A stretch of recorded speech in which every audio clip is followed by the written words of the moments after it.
Naglabas po ng isang joint statement ang tatlong malalaking resort casino operators sa Pilipinas sa gitna ho ng dumarami pang mga panawagan para sa pag-regulate o ito ho yung tuluyan ng pagbabawal sa online gambling dahil sa masamang epekto nito kabilang na sa mga kabataan.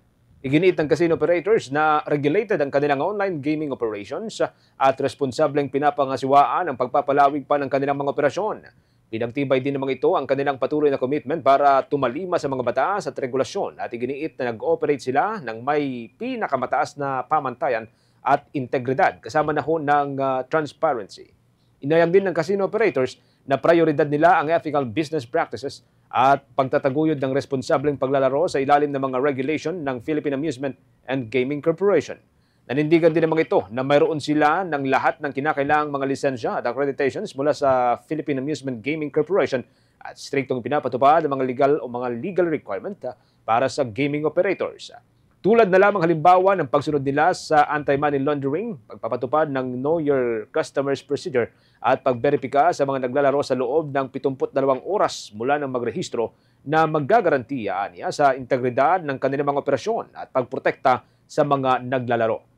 Aktibo rin nilang isinusulong umano ang responsableng paglalaro sa pamamagitan ng paggamit ng tools gaya ho ng self-exclusion, limitasyon sa deposito at restriction sa kanilang mga account.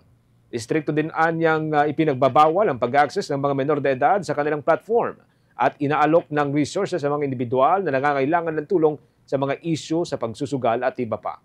Ginawa ng casino operators ang pahayag kasunod ng idinulog na pagkabahala ng mga mambabatas maging ng simbahang katolika hinggil sa adiksyon sa sugal dito sa bansa. Nagbunsod ito sa ilang mga mambabatas na maghain ng mga panukalang batas para sa pag-regulate o tuluyang pagbabawal sa online gambling dito sa Pilipinas. Sa kasalukuyan, base po sa datos mula sa Philippine Amusement Gaming Corporation, mayroong mahigit sa 70 mga gaming platform na legal na nakarehistro sa ahensya. For the most trusted source of news and information, visit our website at www.bomboradio.com. Follow us on Bombo Radio mobile app, Facebook, YouTube, TikTok, and X, formerly Twitter. Like, share, and stay connected. Anytime, anywhere.